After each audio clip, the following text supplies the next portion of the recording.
Hello everybody, I am Lunara. I will be representing the Royal Variety alone today, and I am pumped because Christmas is coming. Yes, Christmas, that wonderful time of goodwill and love that I adore so very much.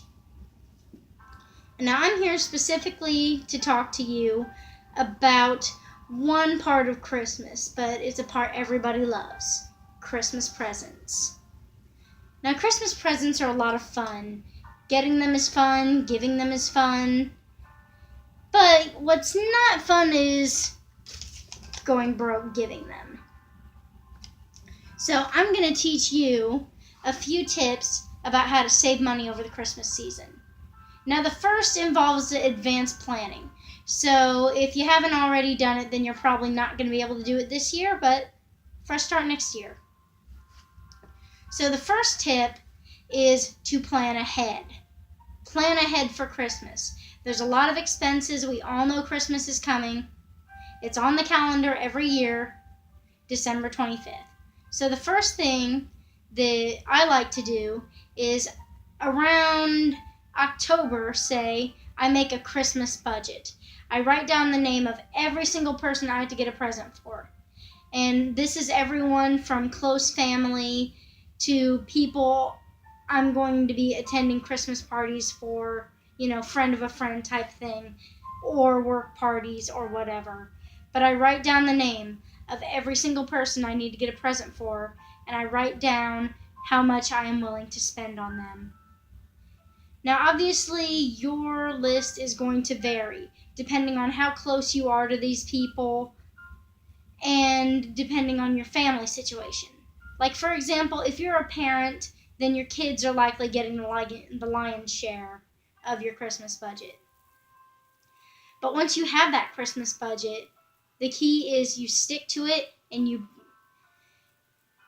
when you stick to it, you will be so glad that you did, because it will keep you from hurting come January. Now, I'm going to tell you about some budget-friendly types of gifts. The first is the gift of action. Now, these are usually for people you're pretty close to. It would be weird, probably, to do this for someone that you didn't know well. But these usually involve those little coupon books that promise you'll do something for someone whenever they are ready to turn in the coupon. These really are great presents for people that you know and love. Usually people that you live with are the best people to be giving these to. Just make sure you don't go crazy and write coupons that you're not going to be willing to let them cash in. And the second type is more for people, those friend of a friend people or those work party people. These are your token gifts. These are just small little objects that you usually, like a scented candle or a bath set or cologne or small Christmas decorations.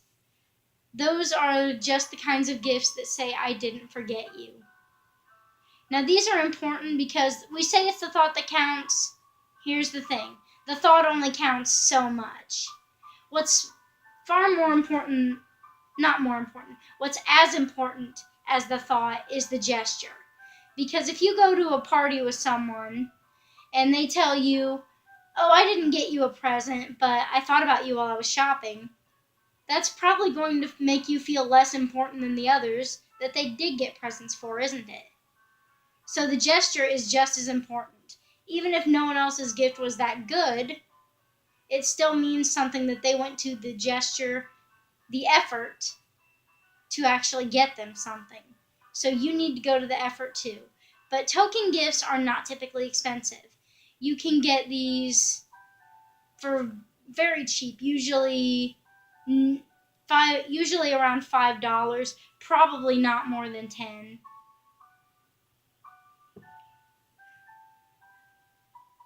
And it wouldn't be that uncommon to get them for less than $5 either. But again, these are for people you don't know well. If you got those for someone you knew, they'd probably feel a little bit distanced. But one thing you can get someone who you do know well that is not going to make them feel distanced and still won't cost a lot is creative gifts. Now, people think creative gifts, handmade things, are only for children. That's not the truth. Because your time and effort is so much more. Look at me.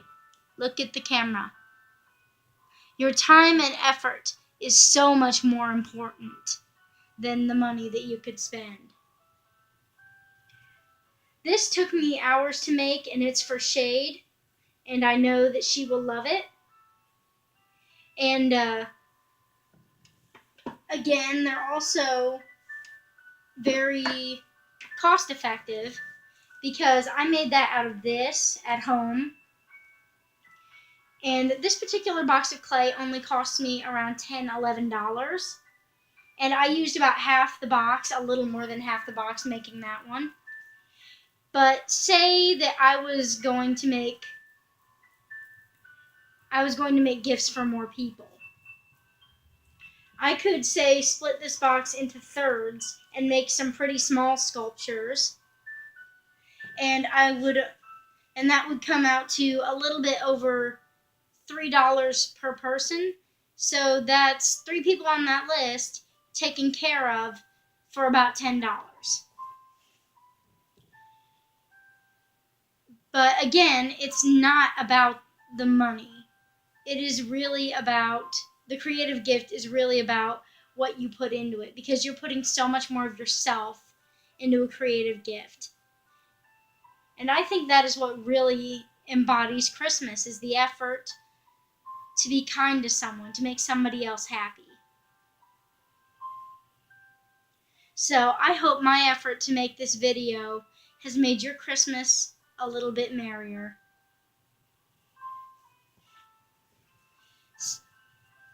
Save that money and just put yourself into it. Have a Merry Christmas.